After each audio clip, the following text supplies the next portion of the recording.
Hello friends, welcome to secret of சமையல். இன்னைக்கு நம்மளோட சேனல்ல நாம பார்க்க போறது ஒரு கேரளா ஸ்டைல்ல சூப்பரான ஒரு கடலைக்கறி.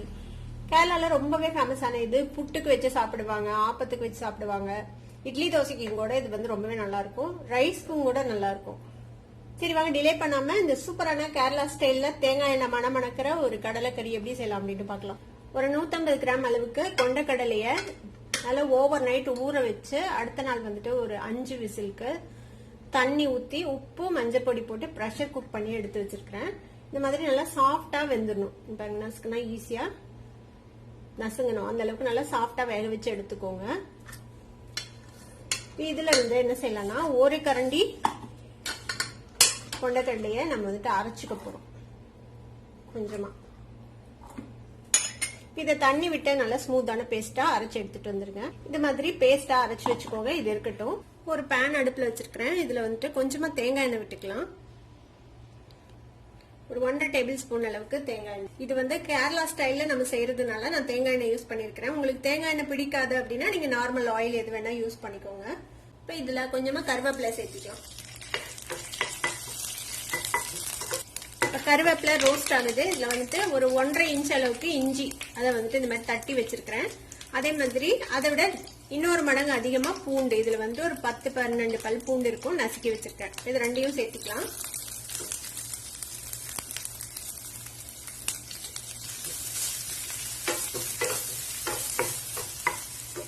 ஒரு 2 பெரிய வெங்காயத்தை இந்த மாதிரி சன்னமா ஸ்லைஸ் பண்ணி வச்சிருக்கிறேன், அதையும் இதுல சேர்த்துக்கோங்க.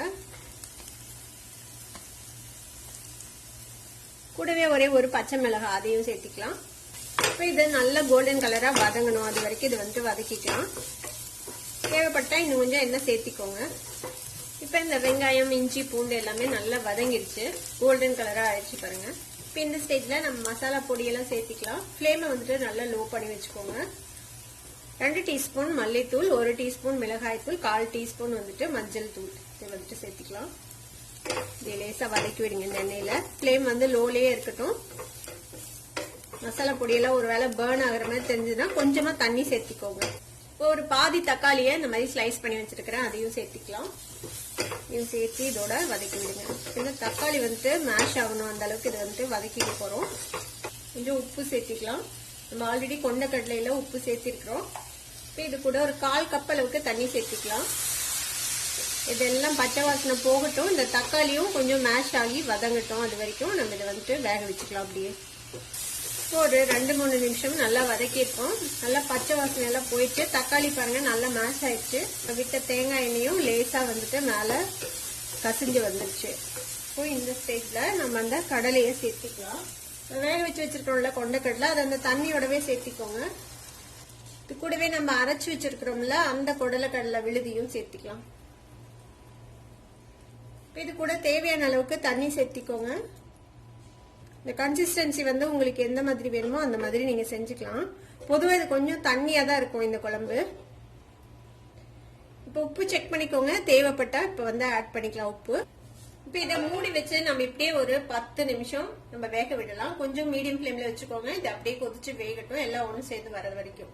ஒரு 10 நிமிஷம் லோ ஃபிளேம்ல வச்சு கொதிச்சிருக்கோம். ஓபன் பண்ணி பார்க்கலாம். நல்லா கொதிச்சிருச்சு, கொஞ்சம் திக்காயிடுச்சு பாருங்க கிரேவி. நம்ம அந்த அரைச்சு விட்டோம்ல, அதனால இது வந்துட்டு கொஞ்சம் திக்காயிடுச்சு. உங்களுக்கு தேவைப்பட்டா நீங்க இதுல கடைசியா கொஞ்சமா தேங்காய் பால் கூட சேர்த்திக்கலாம், நல்லா இருக்கும். இப்ப இதுல ஒரு 2 பிஞ்ச் அளவுக்கு கரம் மசாலா பொடி சேர்த்திக்கலாம் கடைசியா. இதையும் மிக்ஸ் பண்ணி விட்டு ஒரு நிமிஷம் மட்டும் இதை மூடி வைங்க. இப்போ இன்னொரு 1 நிமிஷம் ஆச்சு. நம்ம கரம் மசாலா பொடி போட்டு அவ்வளவுதான், நம்ம அடுப்பு ஆஃப் பண்ணிடலாம். இதை ஆஃப் பண்ணிட்டு இதை வந்துட்டு நம்ம தாளிச்சு கொட்டிக்க போறோம். ஒரு தாளிக்கிற கரண்டி அடுப்புல வச்சிருக்கிறேன். இதுல கொஞ்சமா தேங்காய் எண்ணெய் விட்டுக்கோங்க. ஒரு 1.5 ஸ்பூன் அளவுக்கு தேங்காய் எண்ணெய். எண்ணெய் சூடாச்சு. இதுல கொஞ்சமா கடுகு சேர்த்திக்கோங்க. கடுகு வெடிக்குது. இப்ப இது கூட கொஞ்சமா கருவேப்பிலை வரமிளகாய் சேர்த்துக்கலாம்.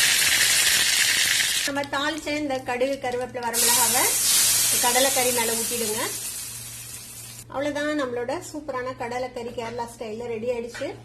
இது வந்துட்டு ஆப்பம், புட்டு, அப்புறம் ஒயிட் ரைஸ் இது கூட நல்லா இருக்கும். ஊத்தப்பம், இந்த செட் தோசை இருக்கும்ல அதுக்கெல்லாம் இது வந்துட்டு ரொம்பவே நல்லா இருக்கும். கண்டிப்பா ட்ரை பண்ணி பாருங்க. ட்ரை பண்ணி பார்த்துட்டு எப்படி இருந்தது அப்படின்னு கமெண்ட்ஸ்ல ஃபீட்பேக் கொடுங்க. இந்த வீடியோ உங்களுக்கு பிடிச்சிருந்ததுன்னா சப்ஸ்கிரைப் பண்ணுங்க, பக்கத்துல இருக்கிற பெல் ஐகானை கிளிக் பண்ணுங்க. அப்பதான் என்னோட ஃபியூச்சர் நோட்டிபிகேஷன்ஸ் உங்களுக்கு உடனே வந்து சேரும். லைக் பண்ணுங்க, ஷேர் பண்ணுங்க. தேங்க்யூ ஃபார் வாட்சிங் வீடியோ வியூவர்ஸ். Bye bye.